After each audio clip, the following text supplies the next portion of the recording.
Patrick, is everybody here? We're adding people into the panelists. We'll do a quick explanation. Good evening, everyone. If you all can hear me, that's great. Welcome to our evaluation committee. What we're doing right now is that we are excited to have you here this evening. That's number one. Number one, we're excited to have you here. We have a wonderful turnout this evening. However, what we are doing right now is we are elevating the people who are actually signed up as volunteers for the evaluation/steering committee. We're moving them into the panelists so that they can actually have a full engagement with this work that we're going to be doing tonight.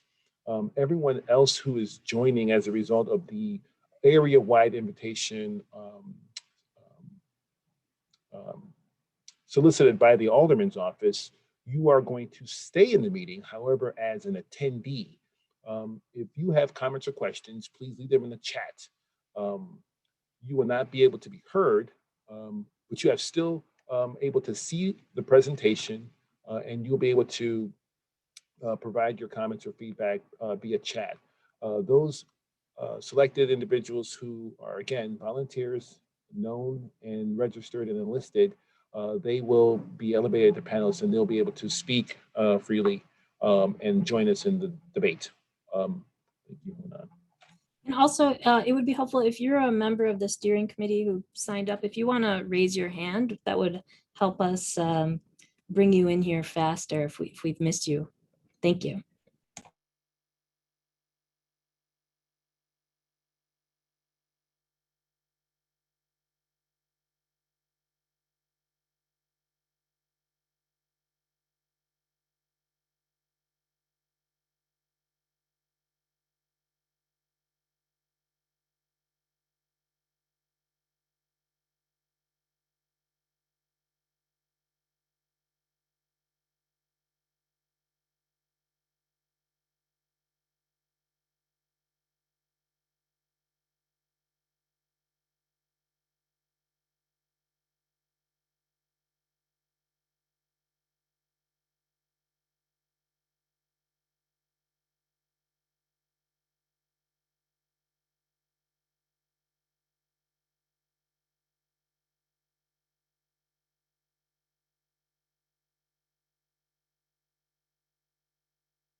Great. It looks like we have everyone so far who has said that they're part of the steering committee. Patrick, are you set? Yeah, we're still moving people in. Let's give it a couple more minutes. I mean, there's a lot of people here I have to, and there are some numbers, so I may have to ask some folks, if they're who they are regarding their number. So just give it a few more minutes, guys. I appreciate your patience.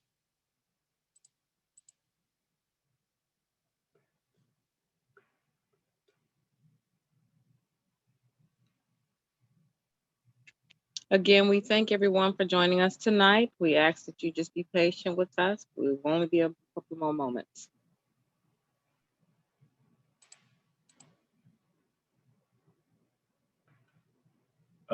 Okay, so there is a number here that is 312-637-9871. Can you please identify yourself? I've enabled you to speak, ma'am, or sir. Hello? Yes, hello, 312-637-9871? Yes. Yes, what is your name? Veronica Hawes. Veronica Hart. Hawees.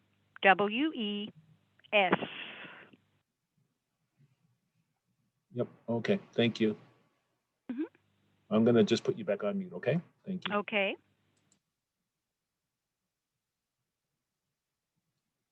Tori, are you in? Is Tori in? Yeah, could you move him over from attendees, please? Yeah, his name is not on here as an attendee, unless he's using somebody else's line. I've got also I've moved him over, but I still see his name over here. Some folks might have jumped back off.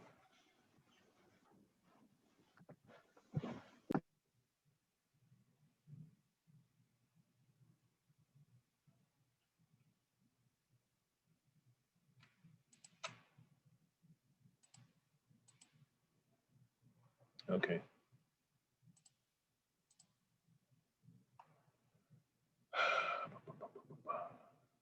Okay, 773-499-1390. Can you identify yourself, please? You've been unmuted.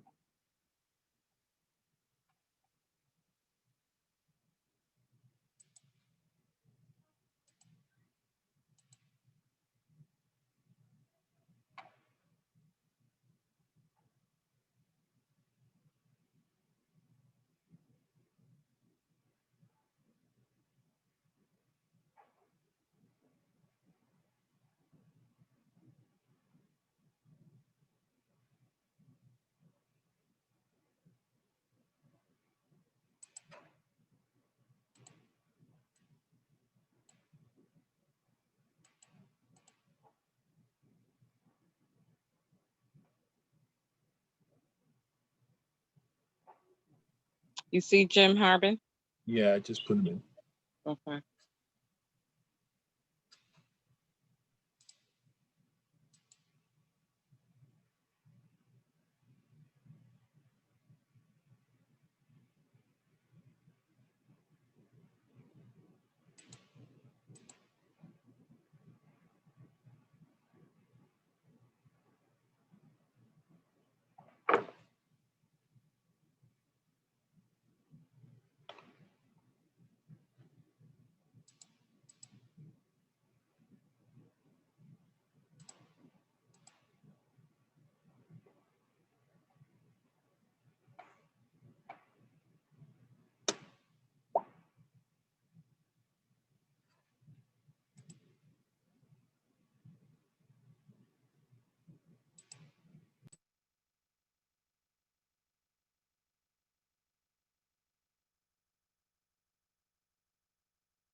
No, Ms. Blackman, no one is talking at this time. We're still trying to organize the meeting.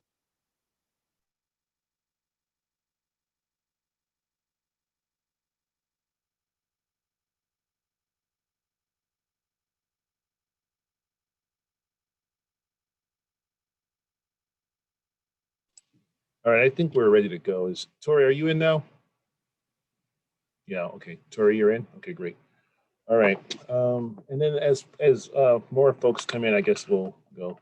But the luxury here is that we have a lot of people here tonight. So thank you all for joining. All right. Share screen.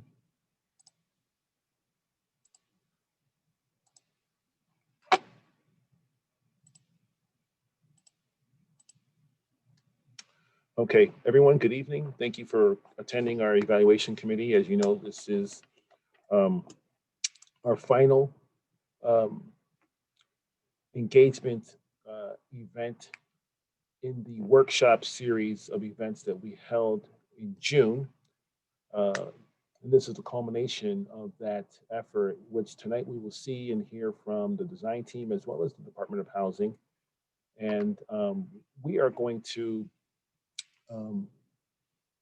first go over the agenda. I want to thank you. I want to thank our alderman who's here this evening, as well as senior staff from the Department of Housing and Department of Planning and Development, as well as you all, the community and the development team.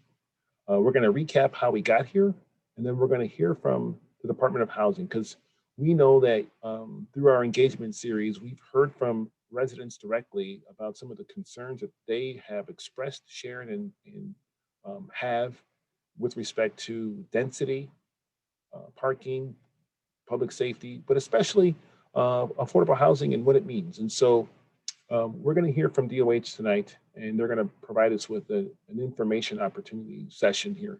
And then we're going to hear from, and then we'll have questions and answers for Department of Housing staff. Then we'll hear directly from the development and design team, which is Evergreen Imagine and Ross Barney. And they're going to present to us their findings and their development schemes that have been informed by you, the community. Then we'll have questions and answers for that as well. And then we'll have some closing announcements, remarks, and then we'll wrap up this evening. So as you all know, this is the development team, Auburn Gardens, Evergreen Imagine. It's led by David Block and Tori Barrett and Fred Spencer, who lead the Imagine group. The design team is led by Ross Barney and Nia Architects, and the construction team is GMA Construction. All components of this development team have MBE participation, which mirrors and matches the commitment by the mayor, as well as our aldermen, to creating wealth building opportunities for Black and Brown development teams and partners and firms. How did we get here? During the open house exercises on June 8th, 12th, and 16th, residents provided over 450 data points of captured comments, opinions, and reflections from a combination of surveys, maps, activities, and in-person conversations. The following 5 themes emerged from your contributions: housing, community-centered spaces, transportation, green space, and grocery store and business development. We've had multiple conversations. At our last meeting at St. Sabina, we had 35 people signed in, although I think we believe we had more, around 45 folks, but 35 signed in. You guys were assigned to tables to engage in conversations with your neighbors on what development looks like on the corridor.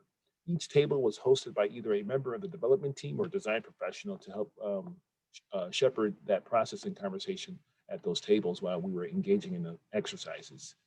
As you can see here, some of the images that were captured from that activity. The community residents, you guys were actively involved, participated in table exercises where you actually programmed the development sites.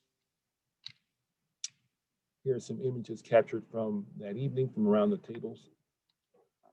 Now, at the end of that session, you all stood up in accountability for each of your tables, and provided a report.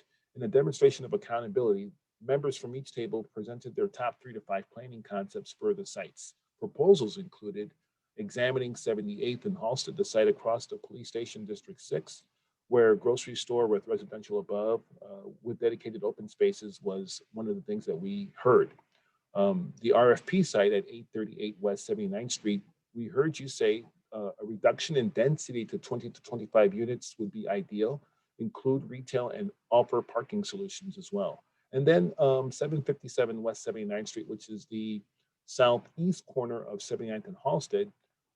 Some folks reported out that a mixed-use building with multiple units above and parking solutions also was something that we should consider or should be considered. Most attendees remain in opposition to a mixed-use building at the RFP site that includes 40+ residential units, with a number explicitly demanding that there be no new residential constructed in the built environment. Those residents believe that no new rental units are necessary. However, if there is new housing built, then it should be one that includes a home ownership model. While there is a small but growing number of residents who understand the goal of why clustering development near transit is and how to capitalize on the significant investment underway in Auburn Gresham is optimal, we understand that low-income housing tax credits and how affordability matters remains an unsolved issue. And so that's why we're here in full transparency to also provide an educational opportunity here this evening for you all in community. So I am proud now to turn it over to Cindy Soto, who is the Managing Deputy Commissioner and First Deputy for the Department of Housing, the First Deputy for the Department of Housing, and Brian Essenberg, her colleague, who is the Managing Deputy Commissioner for the Department of Housing. I will now stop share and allow you guys to upload your screen. Let's welcome them to the Auburn Roundtable. Thank you. Thanks, Patrick. And I appreciate the promotion, but I am Managing Deputy Commissioner like Brian. But hi, everyone. Good evening. Thank you so much for having the Department of Housing here with you all. We hope to go over just high level of what affordable housing means for the city of Chicago, how we approach affordable housing in your community area, and we'll be able to answer questions at the end of this. Also, if you have questions at a later point, you're always welcome to reach out to us through DPD, or you can contact our general email account at doh@cityofchicago.org. And I'll share it one last time before we adjourn with our presentation. I'm going to share my screen now and just let me know if you see it. Is it coming up for you? Yes. Okay, perfect. Before we start the presentation, I just want to talk a little bit more about myself, and I'm going to turn it over to my colleague Brian Essenberg to also introduce himself. My shop here at the Department of Housing oversees community engagement, racial equity, and strategic initiatives. And it's a new effort that was created under the leadership of Commissioner Marisa Novara, who unfortunately couldn't be here today. And then Brian's team. Brian, do you want to share a little bit about what your team is responsible for doing? Yeah, thanks, Cindy. Thanks, Patrick. And thank you for those on this call. It's really great to be here, and it's really great just to talk about affordability in general. So my name is Brian Essenberg. I am the co-managing deputy with Cindy, and I oversee the housing program activity. And so anytime that the department's really involved in developing affordable housing, encouraging home ownership, or really dealing with like owner occupancy or anything around those lines, that all walks into the things that we do, and it's some of the stuff we could talk about tonight. So as Cindy mentioned, anytime you want to reach out, I'm always available. Thank you, Brian. So one really wonderful component of what we were able to accomplish in the last year out of the Community Engagement, Racial Equity, and Strategic Initiatives Office was establishing vision and value statements, and also revising our mission statement. So it really speaks to the core of our work. And really the core of our work is driven by racial justice, by wealth building, by ensuring that people have access to affordable, safe, and healthy living conditions, and the decision to live where they'd like to live for the long term or for generational wealth building opportunities. So, you know, our mission statement really drives a lot of our work. We also take into account all 77 community areas, and our values speak to really not only the city as a whole, but to marginalized populations, to communities of color, to different opportunities that we want to elevate, which, as I mentioned, racial equity, being resourceful, being accessible, being transparent. You can access our mission, vision, values on our website. They're listed there. along with some key terms. We thought it would be important to note the area median income for the city, which is higher than in Auburn Gresham, but under federal law, housing is affordable to someone if it is no more than 30% of one's income. So for the city of Chicago, the area median income is 60%, or you can translate that into about 39,000. And then 30,000 or 30% equals to about 19,000 for one person, and then a family of four. So these are some ways in which we look at how we are providing accessible housing for residents of the city. So 30% AMI is the biggest need. However, 60% AMI is what's most commonly served by low-income housing tax credits, which is what we will also be talking about in a moment. DePaul University Institute for Housing Studies put out this report where they note that much of the affordable housing produced by the city is for households at 60% AMI. So approximately, as the previous slide noted, about 55,000 or so for a family of four. The maximum rent that they noted would be about $911 per month for one person, or about $1,400 for a family of four. At 100% area median income for home ownership, it would be at about $89,000 for a family of four. So as you can see here, the proportion of rent burden households by income is saturated more within the 30% AMI. So that is an area of high need, but as I mentioned, low-income housing tax credits usually center around 60%. Some of the tools that the Department of Housing not only support development, but also homeowners, residents, community organizations, advocates. So the Department of Housing is committed to providing grants to help build affordable housing, help maintain affordable housing, help maintain the integrity, the fabric of the community. So we provide grants and loans to affordable developers. We require market rate developers to build affordable units and find new owners and provide support for buildings that need rehabilitation.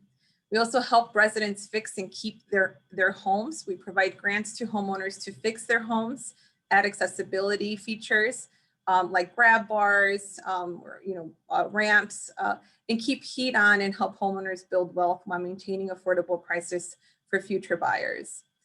We also help residents buy and rent homes.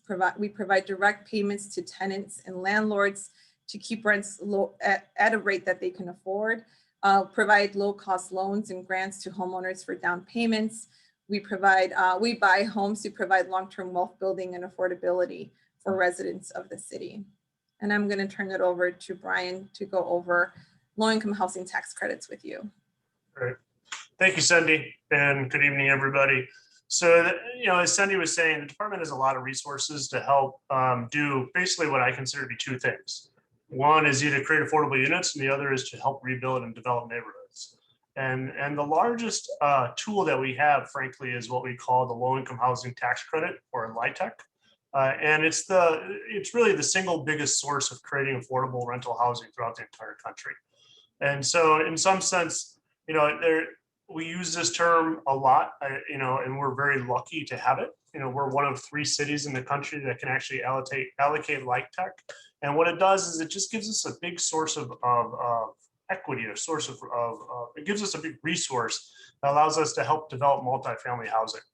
And to go back to my main point, we use that in one of 2 ways, right? We develop multifamily housing to either create affordable units for people that need deep affordability, but we also use it as a catalyst.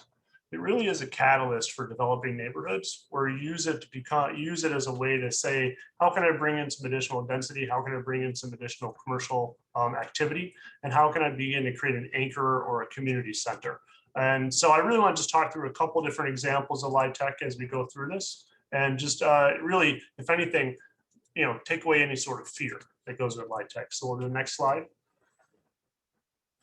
So as I was saying, the city is really fortunate, and it is one of 3 cities that have this power. Otherwise, it's the state power. and so the state of Illinois essentially allocates credits and chooses where you can develop housing throughout the state. We're very fortunate that we get to do it in the city. We get a certain amount of resources based off our population, and it's actually very competitive. There are, David is one of a number of developers who are often fighting for this resource. And so we have a very strict mechanism which we're looking at developments and deals. And you have to be best in class across the board. You have to be best in class just to get our resources because of that competition, but you have to be best in class at a federal level, because ultimately what happens is what the resource that we have is considered to be a tax credit. And that tax credit is sold to an investor, and an investor only gets their credit if that building is a good operating building for a period of time, in a long period of time, and when for at the federal level, it's like 15 years. And at the city level, we require 30 and 40 years. And so it's not amateur time. It's not training wheel time. This is definitely really well-run buildings that have a really good, stable intention behind them. And they are not at all, stereotypical projects or, public housing. This is Class A properties that are being developed. And we do this all over the city. We do about 1,200 units a year with about $150 million. And so move into the next slide. A couple of the deals that we have finished recently, just as a way to kind of show what we're doing. 4400 Cottage Grove was recently completed in 2020, and that is a multi-phase series of developments. Southbridge is another example. And our bailiwick really is in this 50 to 60, 60 to 70 unit range. We do not build super dense buildings. We'll go into the next slide. Casa Q over in Pilsen is a good example, right? This is a Driehaus winning award, and very often our developments, because they're competitive, because they're driven by competition, they're best in class in terms of architecture, in terms of design, in terms of how they're managed, and, and they get awards as a result. And so we'll jump into the next slide. And then I'll pass it back to Sunny for a little bit on ETOD. Thanks, Brian. So, for us, it's not just about ensuring that there are rich resources in the north side of the city and the northwest side and the west side. It's really making sure that it's all across the city. And the way in which we look at this is ensuring that people have access to transportation, have an ability to really, go to their job, go visit their doctor. At times you can consider this, or the way we look at it, we might call it opportunity areas, where there are areas with rich resources, where transportation is accessible, where people can live, work, thrive within their community areas. And ETOD, or equitable transit-oriented development, is just one way for us to get there. All of us are we live in the city. We are privileged, in my opinion, to live close to public transportation or have public transportation in our city in so many different parts of the city. And we should also be able to live next to public transportation where we don't have to drive around to get to where we need to get to. So equitable transit-oriented development shows up in many different ways. It can be through a multifamily building. It can be through a business. It can be a lot of different ways in which we incorporate ETOD. And ETOD, for the city of Chicago is kind of, it's been a adaptation of transit-oriented development. The recent add-on of equitable is something that you might be hearing more of. Just recently, we completed a policy plan that really outlines what equitable transit-oriented development means for the city. And that has been completed with the input of community members, with organizations and advocates that really want to ensure that all residents have access to resources in their area. And so more information on this to come. We're going to be financing a couple of pilot projects across the city so we can better demonstrate and illustrate what can come out of equitable transit-oriented development.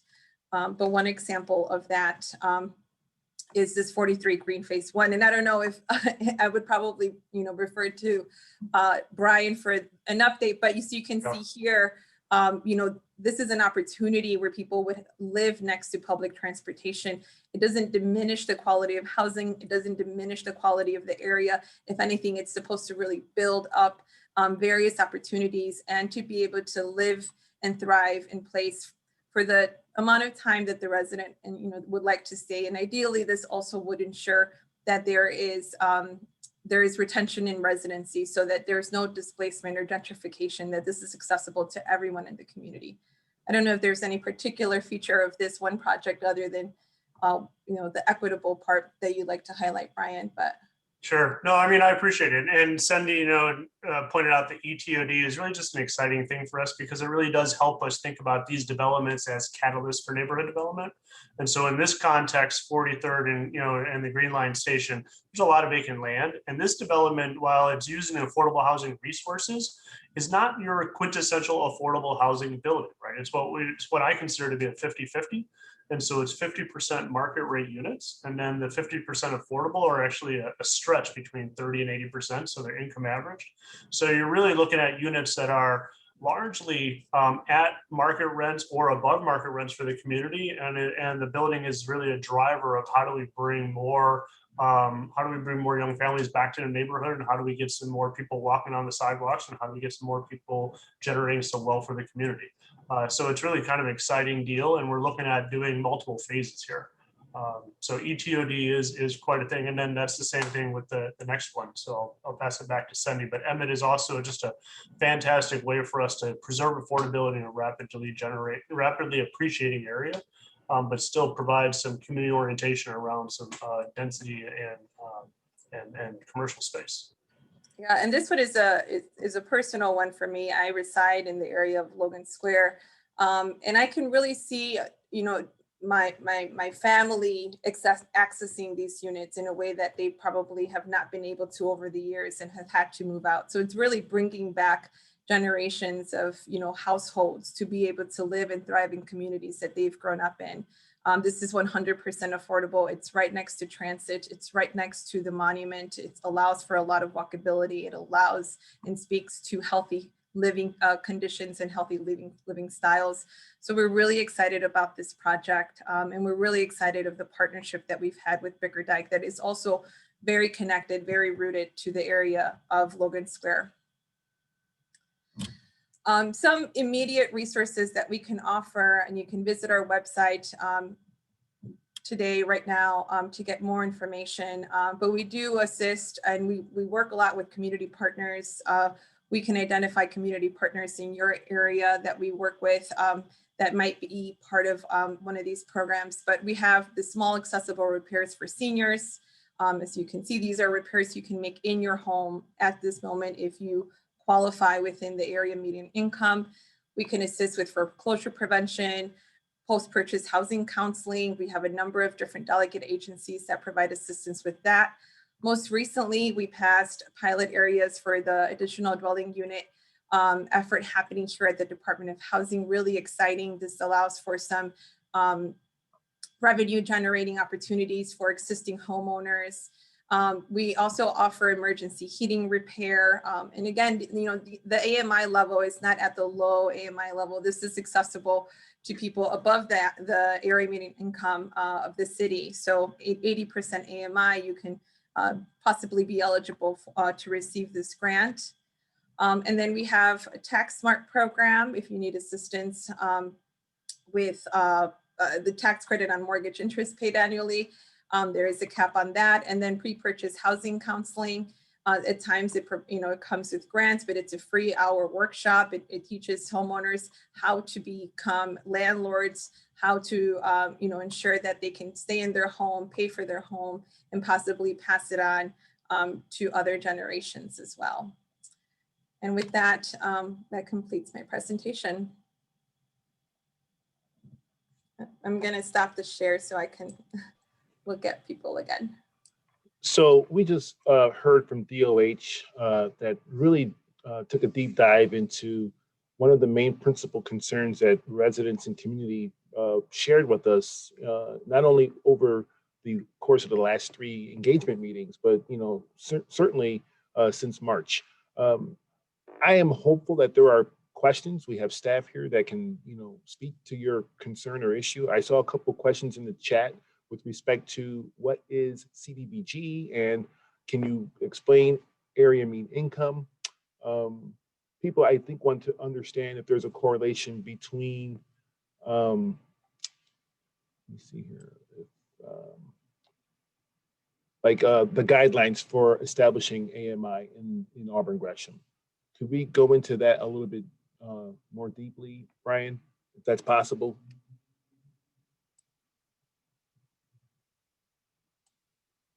You're on mute. Yeah, so CDBG is just a source of funds. So I have any number of sources of funds I've used to develop affordable housing. CDBG is one of them. It's a community development block grant. Majority of the sources of funds that we have come from the federal government. CDBG is just an example of that. And so I think the question was actually, are we using CDBG poverty guidelines? I don't even know what that means, frankly. It's actually kind of insulting, to be honest.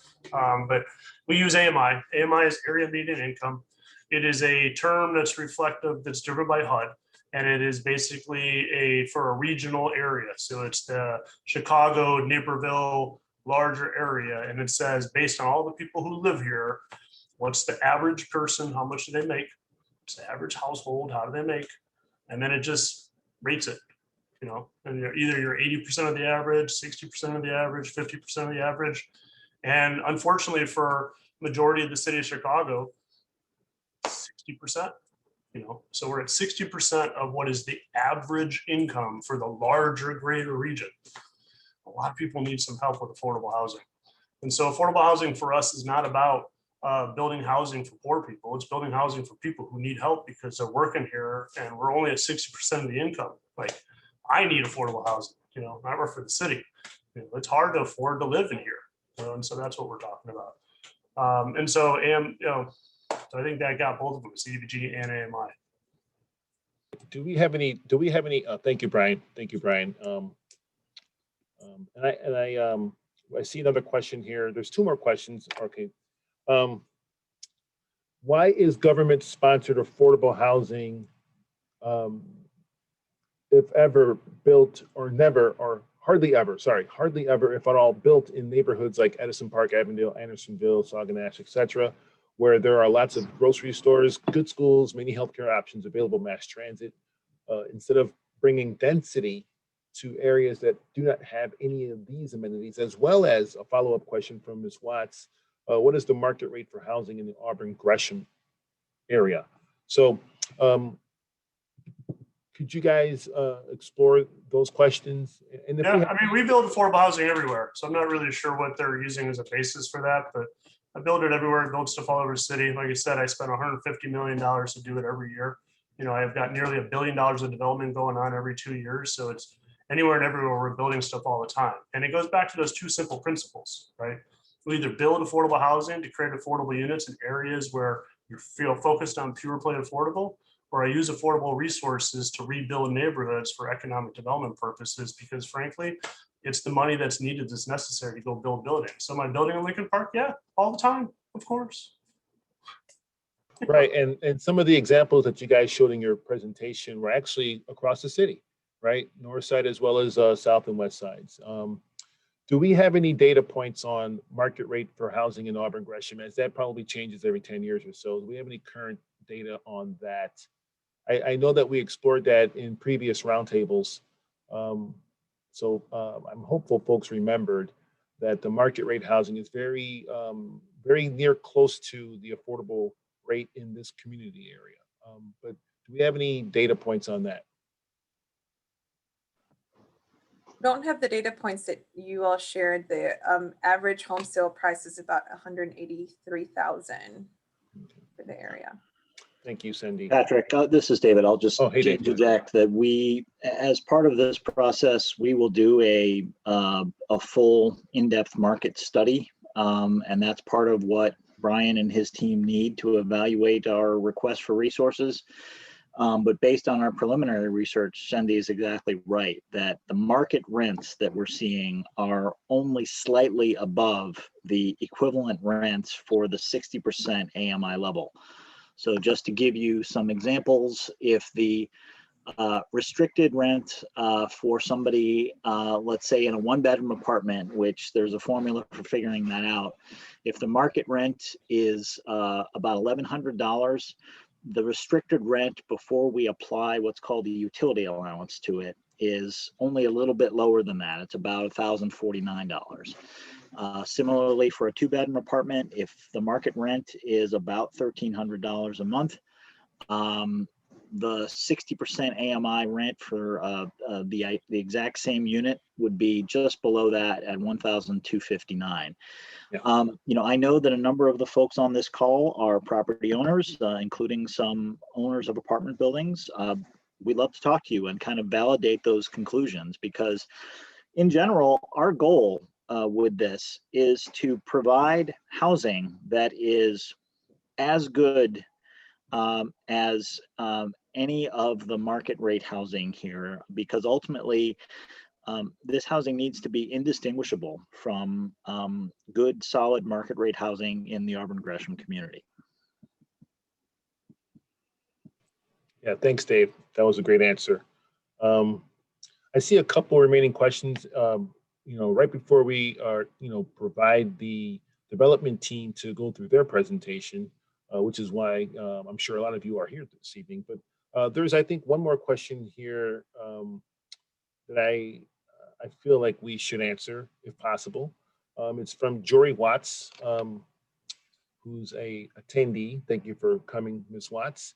Her question is, if part of the housing will be set aside for affordable housing, what will you expect other renters to pay in that same building on 79th Street?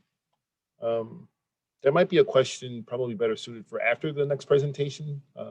But if anyone wants to take a stab at that, that'd be great. And if there is no answer, that's fine too. It's the same answer I just gave. The market rents and the 60% rents are so close that the rents are going to be very close, whether you're in a restricted unit or not. Thanks, Dave. Appreciate that. Hopefully, for now, and again, if you have more questions and you guys come up with some questions later, feel free to put that in the chat. We'll be here, obviously, for a few more minutes. We're going to hear from the Ross Barney team and the development team led by Evergreen Imagine on our next part of our presentation. So we thank the Department of Housing. Thank you, Cindy. Thank you, Brian, for attending this evening and providing that that deck for us to review, view, and learn. Appreciate that. Thank you. And again, you can contact us at doh@cityofchicago.org. Yeah, can you drop that in the chat for us? I'll put it in. Sure.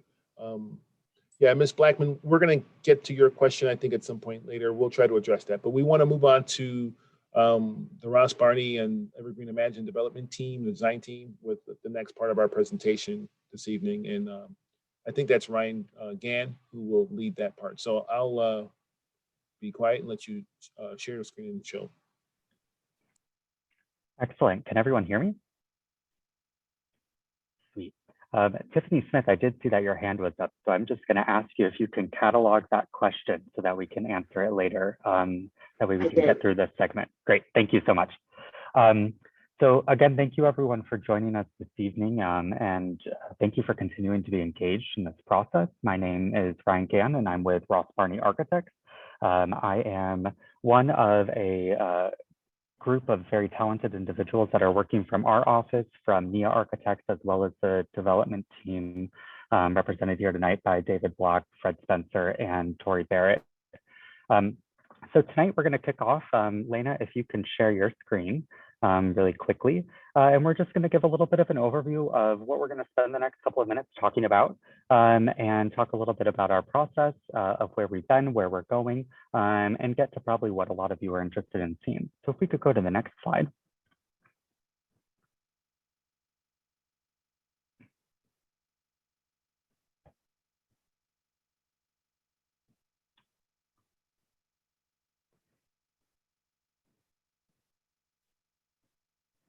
Sometimes Bluebeam is a little hard to work with.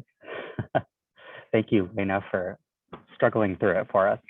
So we're going to talk a little bit about where we've been, what we've been doing. Patrick gave an exceptional overview of sort of what we've learned together in concert with one another and in conversation with one another. I sort of just want to ground our conversation again and sort of repeat a little bit of that through a different lens.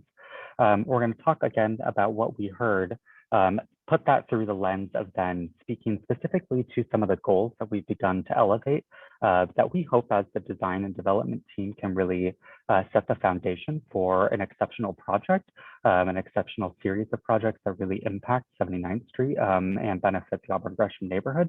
And then we're going to talk a little bit about some of that sneak peek and sort of snapshot into where we are in the design process. If you go to the next slide. So to maintain that cadence, we cast this net really large for these first two open house sessions that we had in June.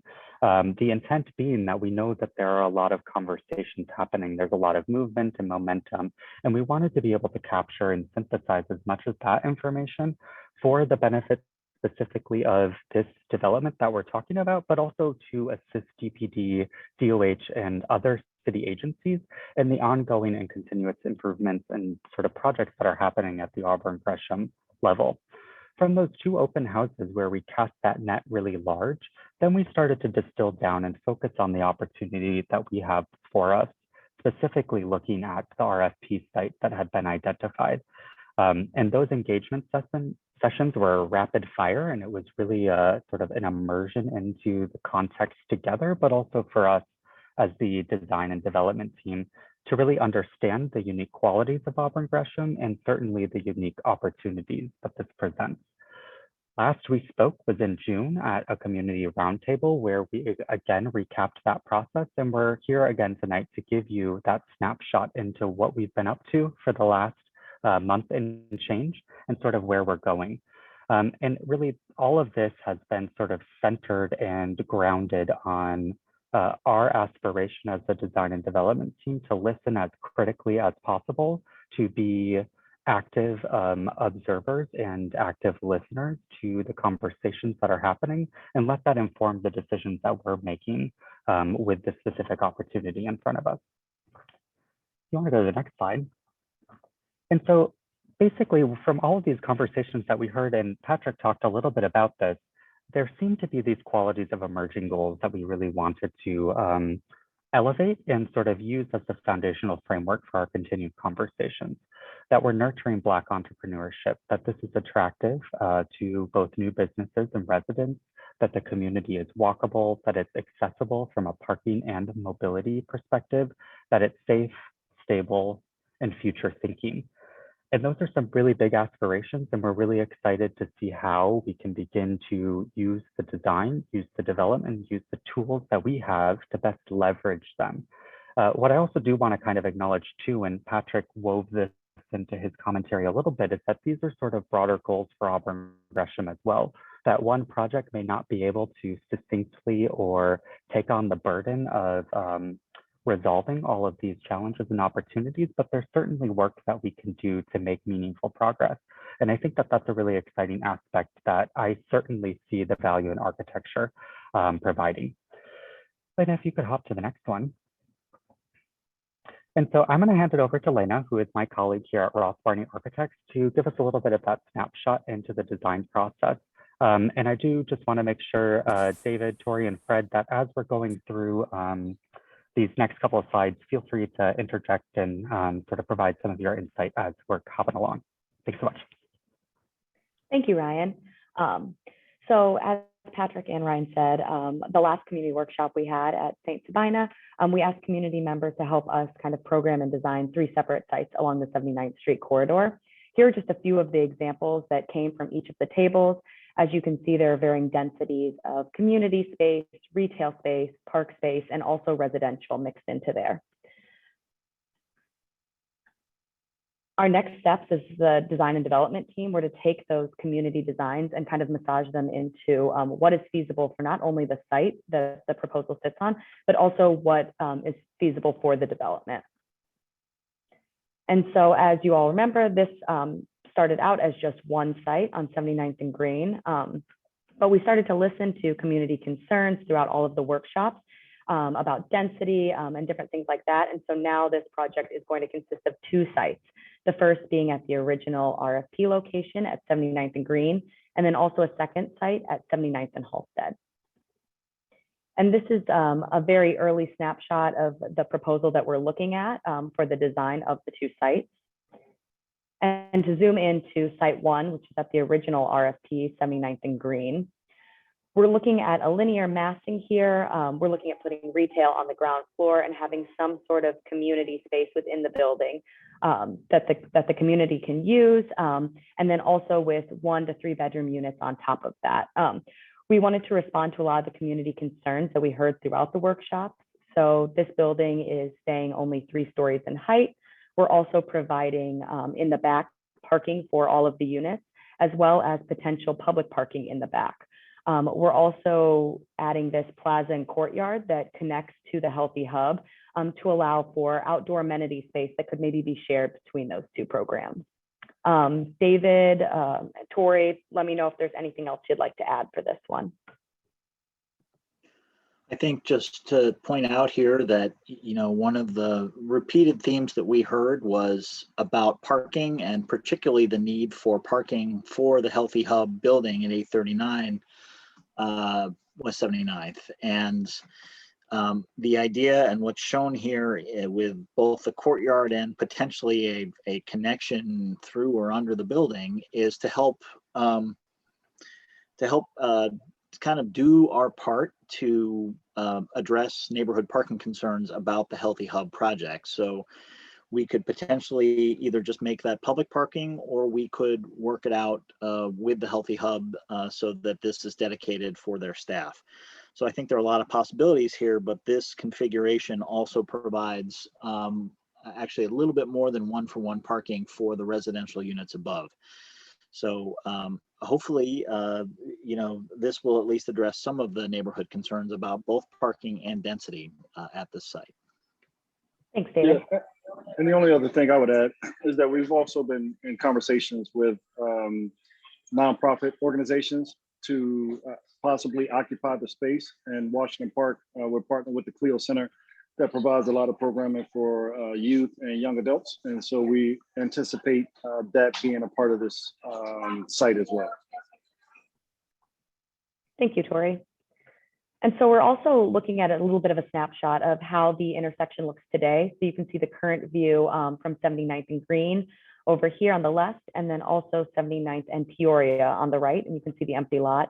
And then below it is just a very simple massing study that we've started. So you can see just kind of the white block on the site, looking at it with the context. How does it interact with the Healthy Hub and with the street level?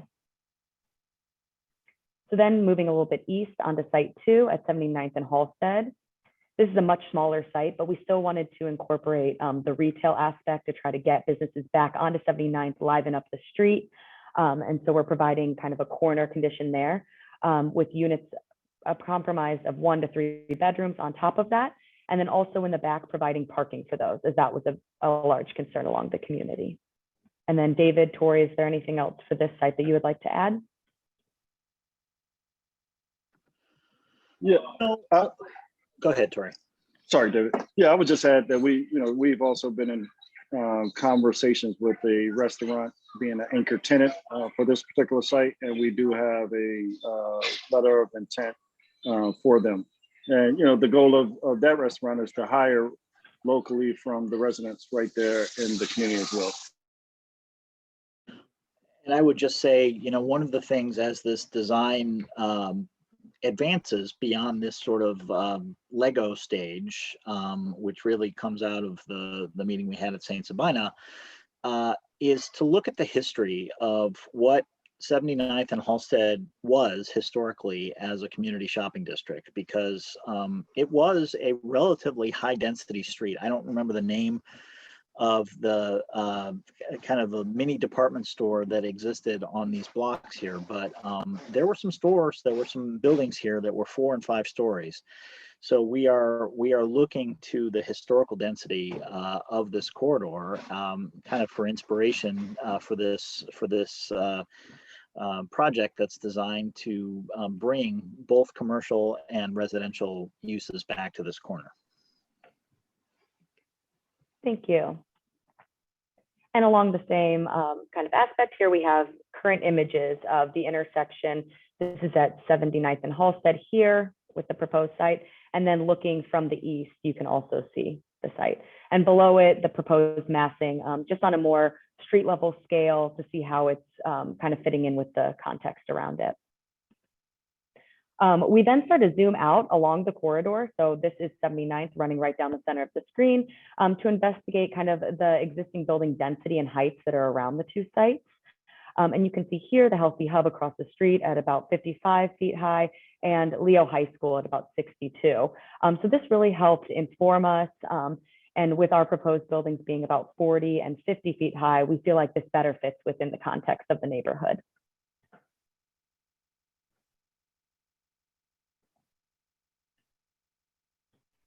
Well, thanks so much, Lena. And hopefully, like we have said, this is sort of a snapshot of where we are in the process. And it's certainly, we have seen the process of engagement and the conversations that we've had throughout June and into July as a core foundational strategy to sort of help us as the design team begin to, as David said, play with these Lego blocks.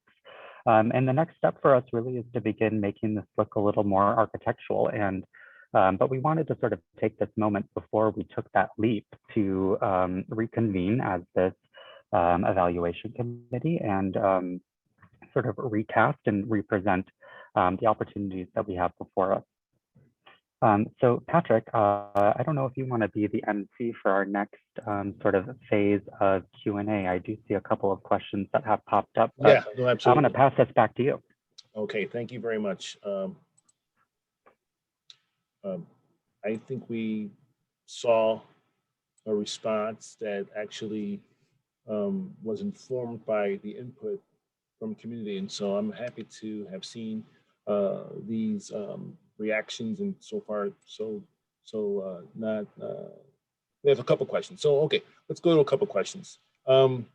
First question here is what or who or what agency would manage this property? So, some folks have always been kind of digging in on exactly on like who and what the property management would look like. As that's an important component to, housing. So, Tori or Dave or Fred, if you guys want to provide an answer to that question, that'd be great. So right now, the intention is for my company, Evergreen Real Estate Group, to be the property manager here. And we manage about 10,000 units in 9 states around the country. And I think about 5,000 or 6,000 of those units are around Chicago. It's a mix of both market rate and affordable units. But no, this will not be managed by the CHA. In fact, the intention is not to have any CHA subsidy or participation in this project at this point. Okay, all right. Are any services planned? And this is from, and I'm sorry, thank you. Crystal Stevenson asked that first question. So thank you, Ms. Stevenson, for staying and hearing the presentation and actually, being involved to ask that question. Thank you for your contribution. We look forward to more questions from you. This is from Carla. She's asking, are there any services planned for seniors? As we know, a lot of folks in this community are, 30, 40-year residents, homeowners dedicated to living in this community. And, there has been some questions about, activities and services for seniors in spaces. Are there any services planned for the seniors in this redesigned concept?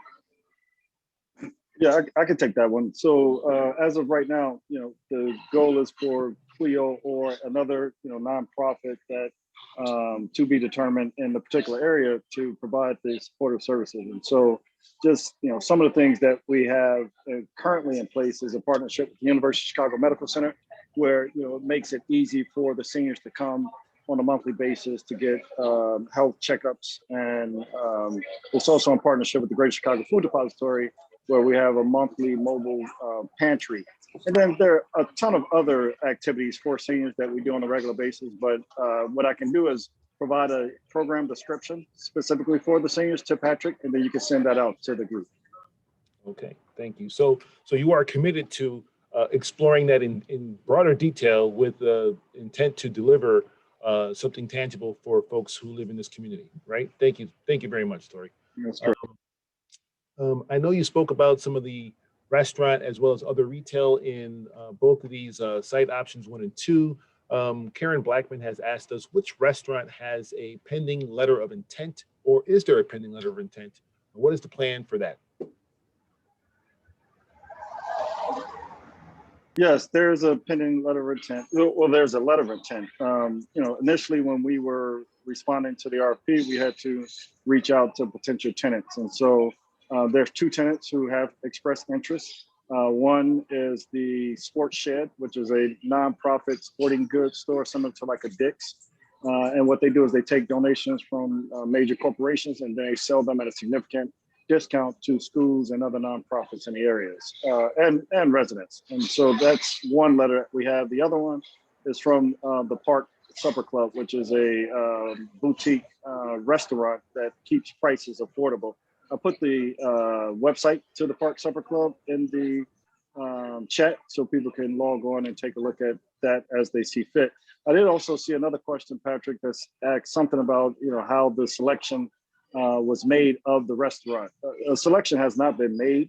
This is just a letter of intent that we had based on a previous relationship that we had with the operators, and they agreed to join this team for our application purposes. So if there are other potential restaurants that residents want to recommend, please by all means do so.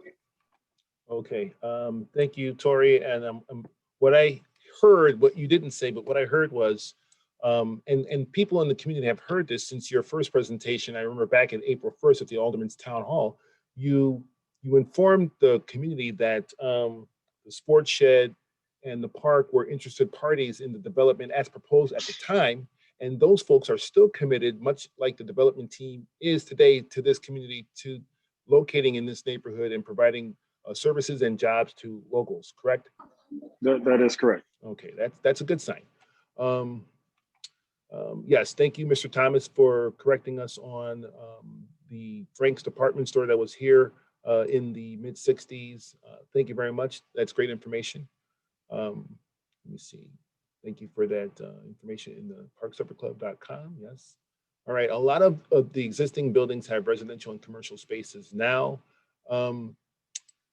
That is from 954-397-50860. If you could, in your chat, explore or expand on that and what you're trying to, what you mean from that question.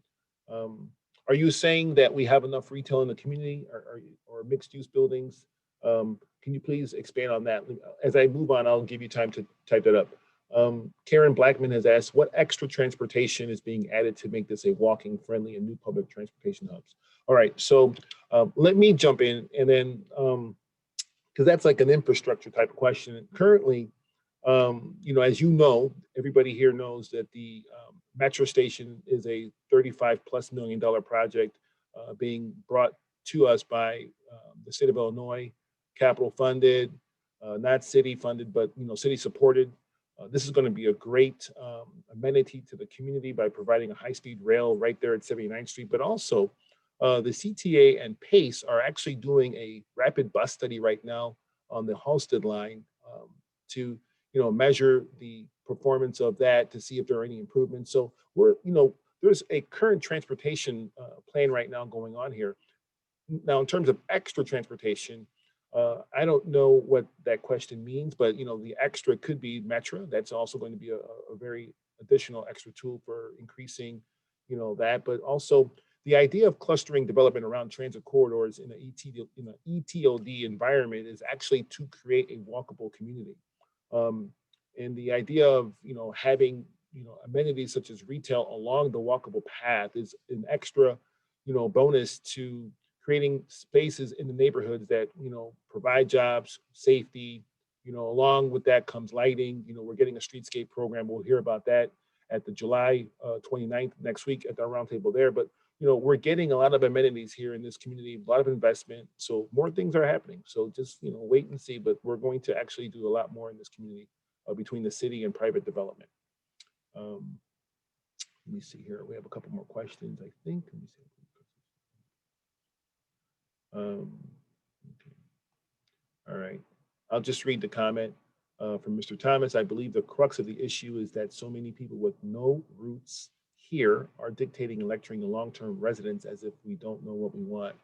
Well, we're hearing what the community wants, and I think everybody here so far agrees that the response to date from this development team is one that has been informed by what the community has been asking for: reduced density, parking considerations for the neighbors, as well as the healthy hub, as well as increased retail considerations that create more job opportunities.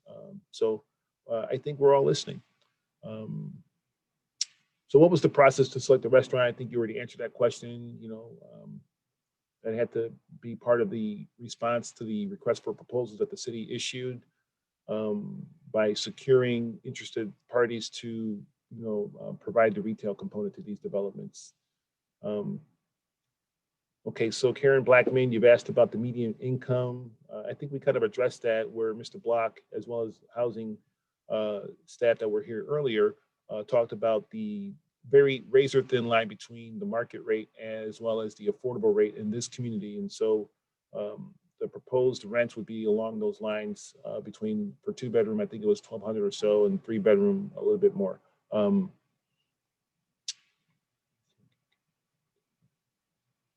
right, I don't understand the question here. How can you legally deny a renter an apartment based on source of income, a Section 8 housing choice voucher?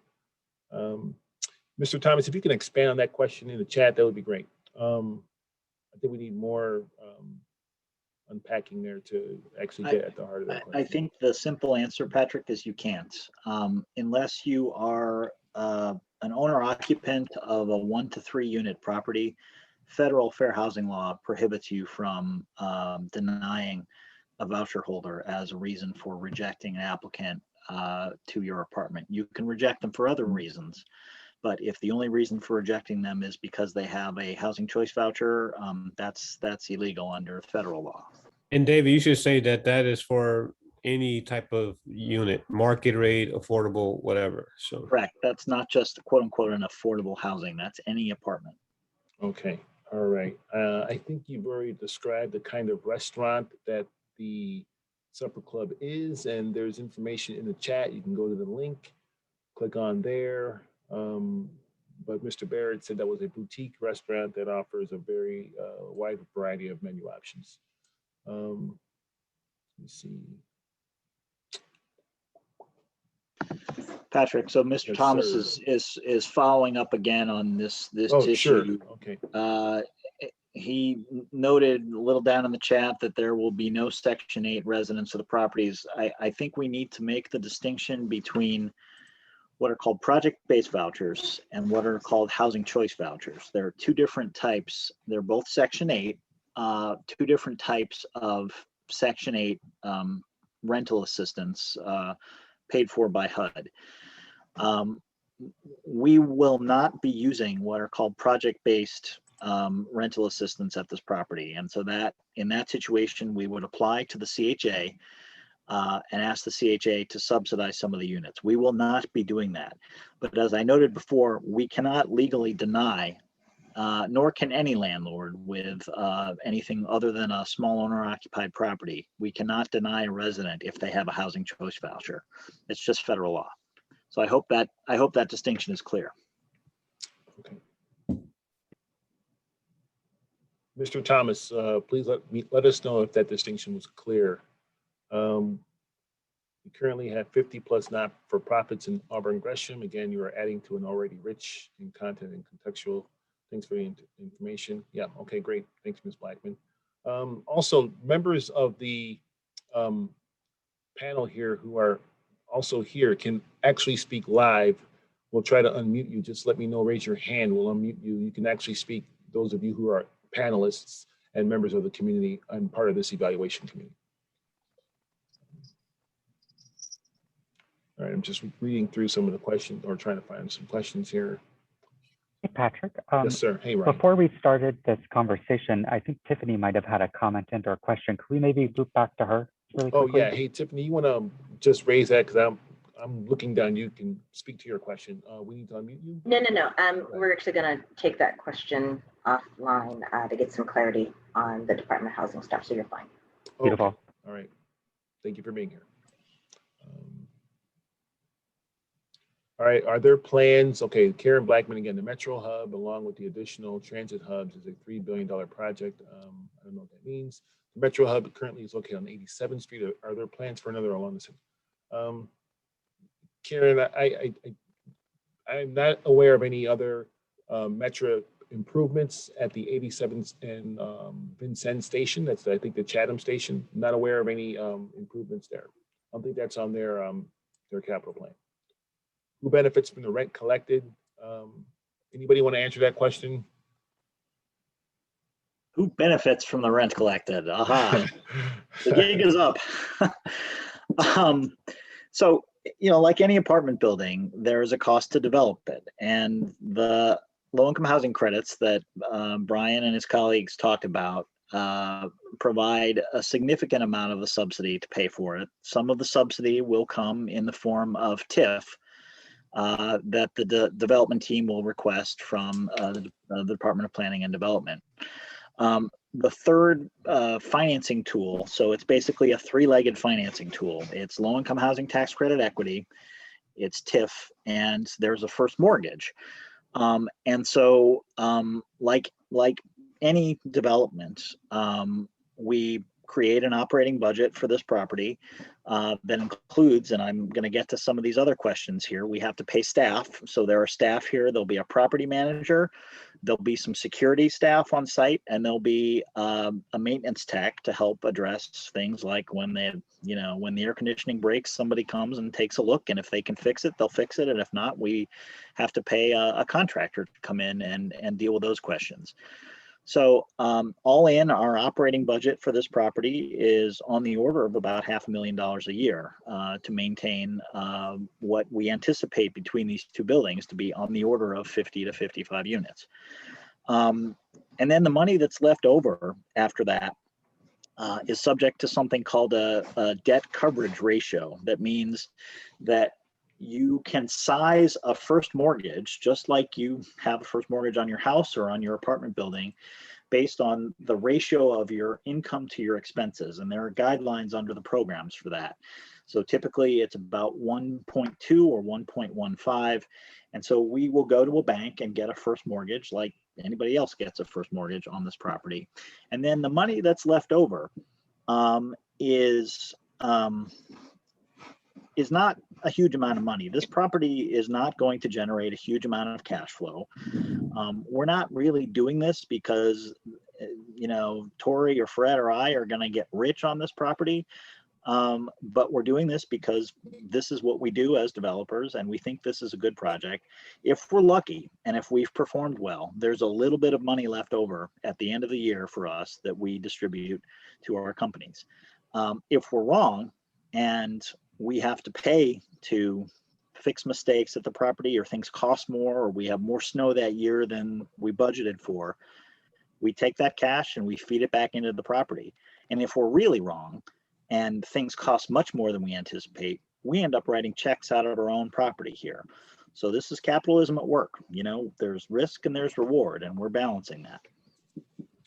Okay, thanks, Dave. That was a very good analysis and explanation. Peel the onion there for folks. Who will be hired to, this is from Demetrius, who will be hired to maintain and repair problems in the building beyond basic repairs? And I think this is a deeper question than beyond the evergreen real estate property management, right? Your company, I think that's probably more a question that might lead to, are we going to hire some local folks to work, from the community at these properties? What say you, Dave? So maybe Tori or Fred can take a crack at our local hiring opportunities first, and I can hop in thank too. you. Yep, Fred or Tori. Sorry. I'm sorry, David. What was the question again? I apologize. I was reading the Who will be? panel. Yeah, Fred, let me read. Who will be hired to maintain and repair problems in the building beyond basic repairs? This is in addition to the property management. I think the question that at heart, and Demetrius, feel free to type in, correct me if I'm wrong, but I think the question is going towards a deeper local hiring effort to fulfill some of these management teams. at the properties.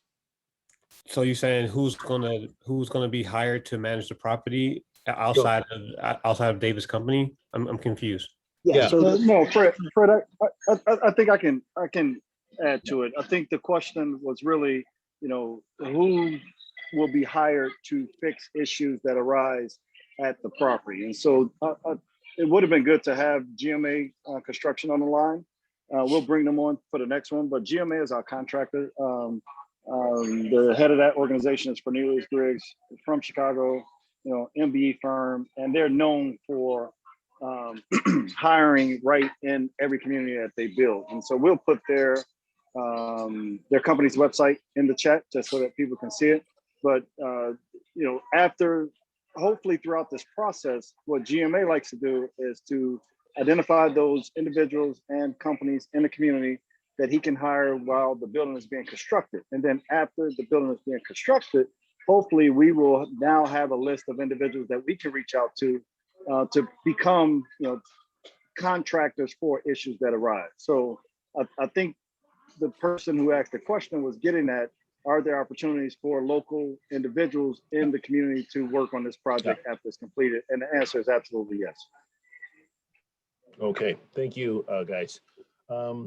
This is a repeat question from Marie Lamont, but I think it bears answering just so that we can, put a bow on it to accentuate the range of affordability in the proposed buildings here. The question is, what is the anticipated rent range for renters at these properties as proposed? Again, Dave, can you just answer that question again, just for everyone's re-edification? So right now, and I see there are questions here, is this going to be a mixed income development? I would love to do a mixed income development here, but I think that, and I'm going to get really nerdy here, which shouldn't surprise anybody, that I don't think we can do a mixed income development here, in part because of our response to the community feedback we heard. Had we done the original 60 unit development we proposed at the Peoria Green 79th Street site, we could have made that a mixed income development. It is much more challenging to make this 2-building development a mixed income development because there is a very obscure provision in the federal tax code that says if you have more than one site, in order to treat that as what the tax code calls a scattered site development, it needs to be 100% income restricted. And so I'm happy to talk the finer points of Section 42 of the Internal Revenue Code with people, but that is the honest truth, that I think in order to make this work and to be responsive to the concerns we've heard from the neighborhood, this has to be 100% housing at 60% of area median income. We may have some units at 50% of area median income to provide a broader window of opportunity and affordability for people, but almost all of the units in this development will be at 60% of area median. All right, thank you, Dave, for that nerdy answer. Okay, Mary E has asked, this is her first time attending a meeting. Thank you for joining us, Mary. What does the Healthy Hub mean? Norma, can you just give Mary E like 15 seconds on what the Healthy Hub project is and why it's important to this site as a catalyst for development along the corridor, and what your program will provide in terms of healthy initiatives? She's asking if this is going to be a health club, and I want to allow you to provide or Kaim, anyone from GAGDC, go.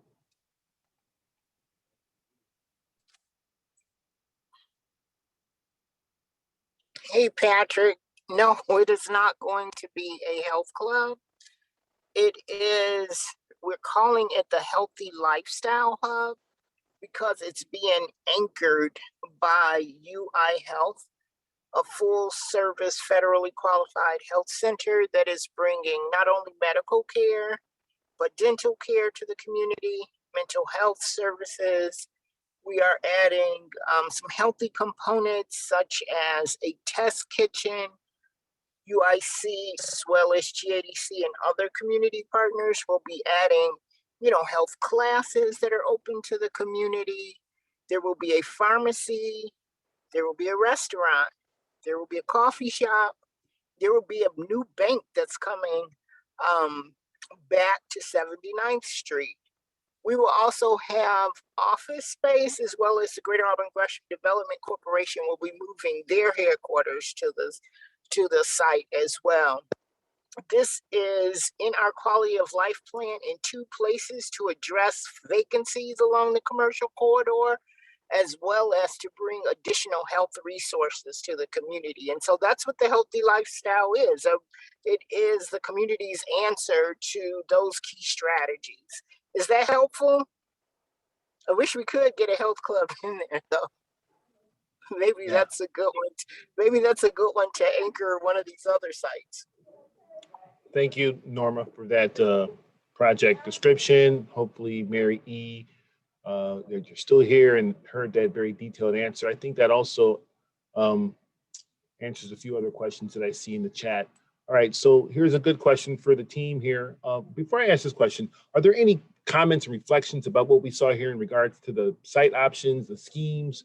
Are there any comments from anyone here on the evaluation committee? Please feel free to unmute yourself and let us know what you think about what we saw tonight with scheme 1 and scheme 2, which is obviously a split site option that has reduced density at the principal project site at 838, but also includes, another site at the corner of 79th and Halstead. Are there any thoughts or any comments? I mean, this is an evaluation committee. We want to hear kind of what your input or feedback, your reaction to those. Anybody here?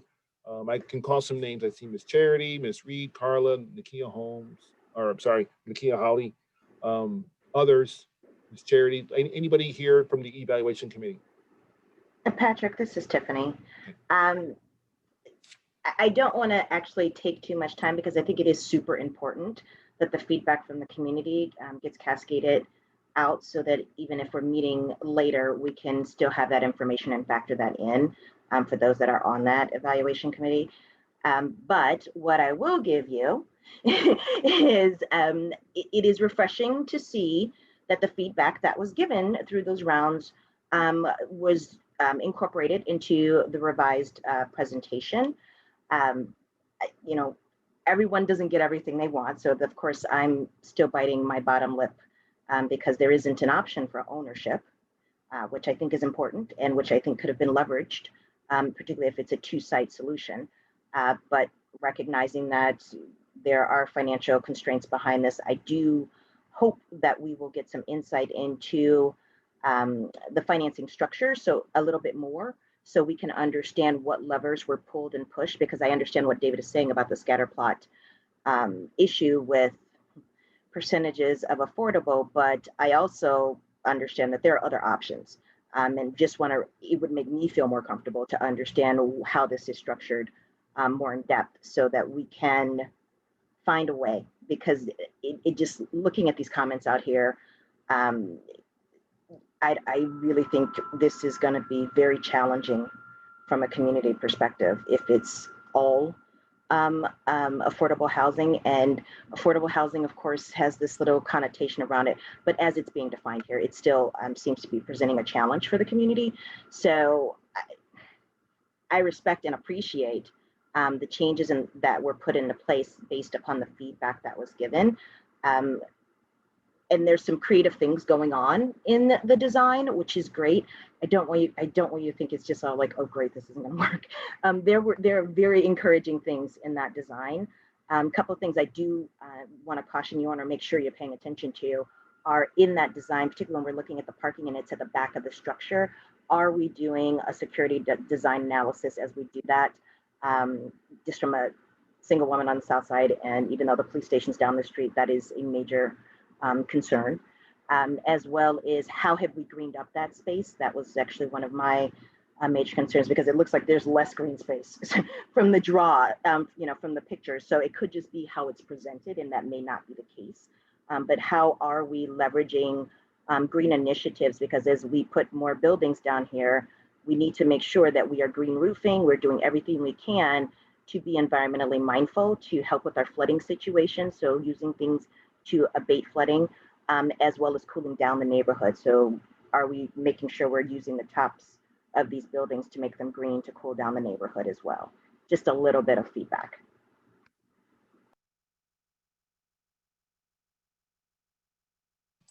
Thank you.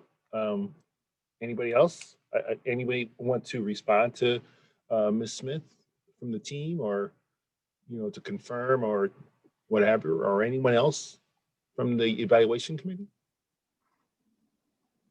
I mean, I'll just say that we're happy to. I wasn't necessarily prepared to get into detail on the financing today, but at the next roundtable, certainly happy to provide that information. Yeah. Mm-hmm. Thank you. CJ, I see you unmuted. Yeah, go ahead. So good evening, everyone, and happy Thursday, Friday Eve. I'm Coretta J. Pruitt. I'm one of the my family is one of the longtime standing residents of Auburn Gresham. And I concur with Tiffany in terms of home ownership, because once again, when you're talking about investment, it's not just the developers or the property management company or the organization who has an investment, but it should be also the community residents. And so I would hope that with one of these two projects, the one at 79th and Peoria to Green, and then the one at 78th and Halsted across from the 6th District Police Station, will have some form of home ownership.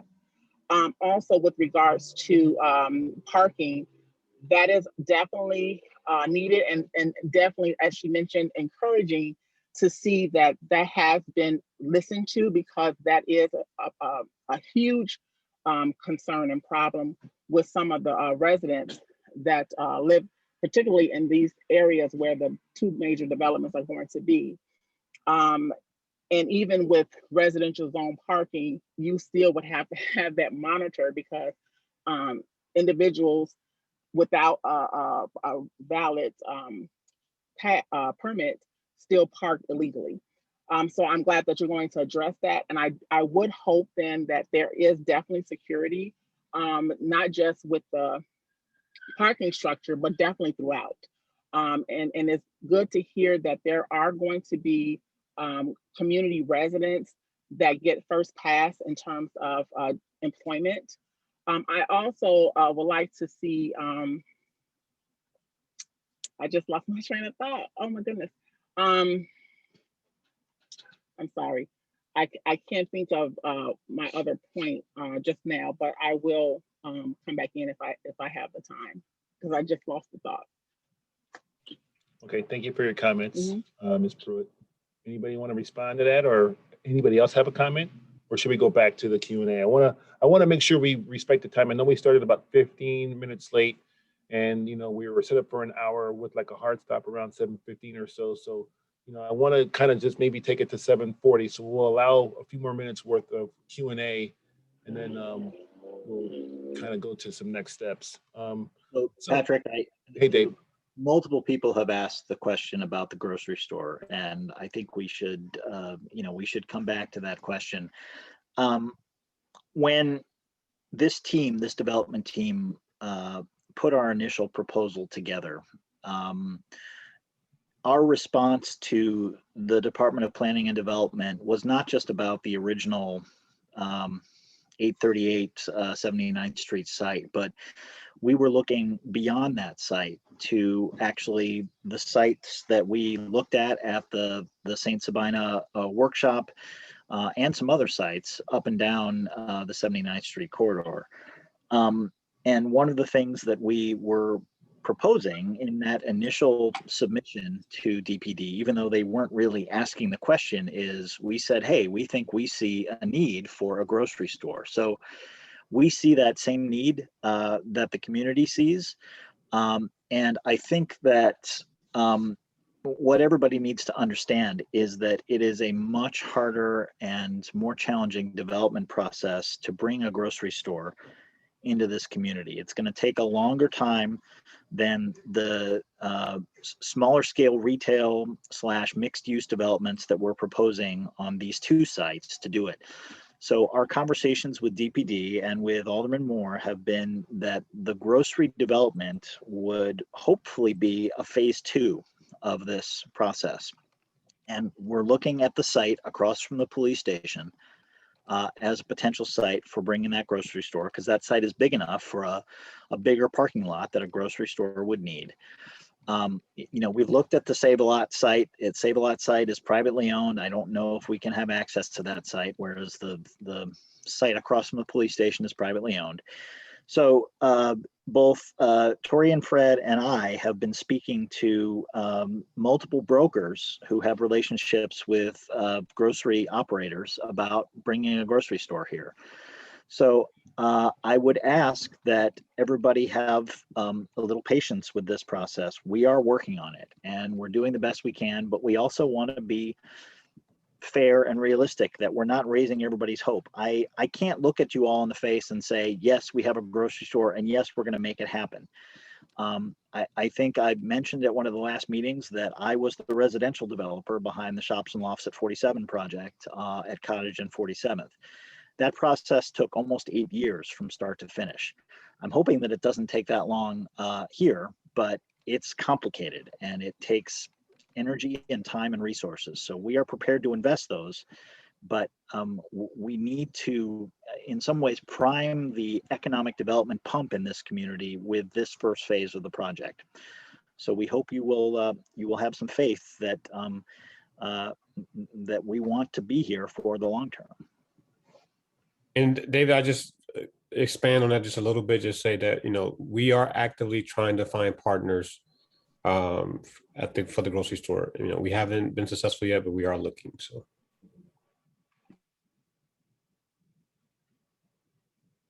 Yes, I will say that the grocery store issue is something that you actually all heard from the mayor at the May 13th roundtable, where she made an appearance, sat down with you all, took a few questions, and committed to exploring that idea. And that was informed by her racial equity rapid response team, where the #1 issue in Auburn Gresham was that it was a food desert. So we are very much aware of the issue. Thank you for raising that repeatedly. And I think we, potentially have a few locations in the ward there to explore that. We will be working on that as soon as we can, obviously, to address this need. And I will concur with what Mr. Block just said. When they provided their initial response to the RFP, it was not just a plan for the site. It was actually a multi-phased approach to investing in this community and looking at multiple opportunity sites that we have, vacant opportunities to redevelop this neighborhood. Patrick, can I just interject really quickly? Yeah, sure. Go ahead. This is Tiffany again, sorry. Grocery store, super important. And I think we all want that, but we also want the right fit and a good grocery store that is going to provide the materials and the things at a standard at which we have come to appreciate and deserve. So absolutely. Let me just interject there and say that's why the process is taking longer, because we are making sure it's the right grocery store for this community, and it's not just something that's not going to provide, especially what we heard back from the community, especially like fresh produce and such. So that's why it's taking a long process to find the right grocery store. Yeah. Obviously, we'll be taking our lead from the mayor's office as well as the market, but your alderman absolutely will be demanding excellence, as he has held us to that standard since this administration took place. And so we're all working toward the best possible grocer. Once we start that process, Ms. Smith, then we're not looking at another repeat of a poor performer in an underserved community. We need the best. So we'll be holding that. We'll be going at that level. We'll be at that level. I think we're almost out of time here. There's a lot of questions about grocery stores. We've kind of talked about that. We've talked about the parking. I see some folks have additionally raised some other issues, you know, first or second, you know, but, you know, I would just want to say that the development team here looks like we heard what the community said, and, you know, the team responded to, you know, what the community was looking for us, or, you know, this plan to address in this community. That's, you know, a response to parking. That's looking at reduced density, looking in, you know, more collaboration with the project across the street, the Healthy Hub. And I think we've learned some new things about security. That's a great point to bring up, you know, tonight. So we, you know, got a few more things to put into the, you know, to explore. And I think we had some good feedback here tonight. We're obviously recording this meeting, and we'll have a record of the transcript in the chat, as well as in the 4 comments in the Q&A. Okay, I see Dave Block wants to answer Kathy Wiley's question online live. And her question is, are we going to have Black construction companies? I think we've already addressed that. The prime contractor for this team is GMA, which is a minority-led firm by Mr. Griggs, who's not here, who will be here, you know, in the future roundtable, so you can meet him if you haven't had a chance to yet. But that's a Black company, and so we will try to send out an email, you know, in a couple days or a week or so. We'll look at all these questions here, and we'll try to provide answers to, you know, all of them, if not most of them. Okay. I don't know. Okay. All right.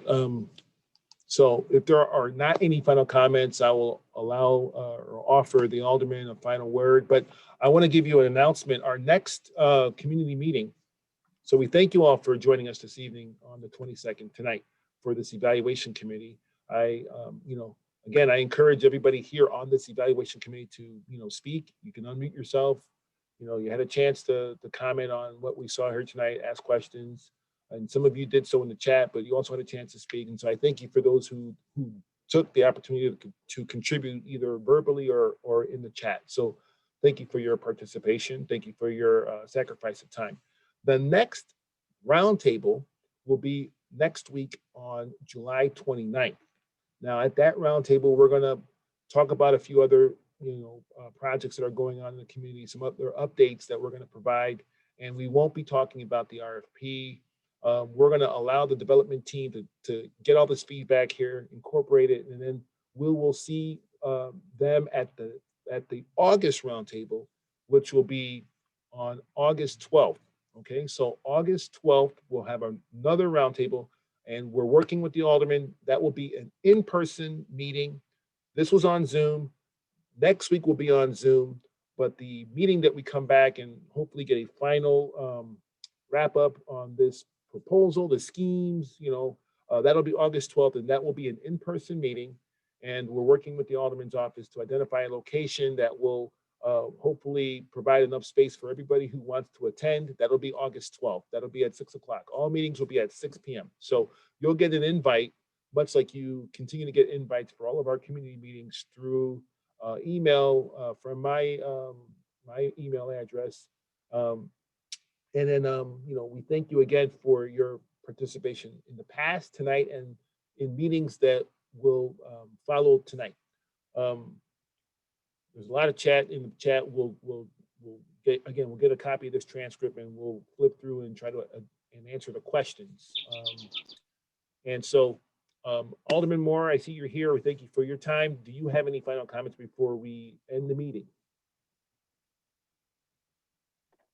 No, just like I'll continue to talk about, let's continue to listen to all of the residents, even the ones that's calling, whether they're attending these meetings or not, calling you, calling my office and giving their input.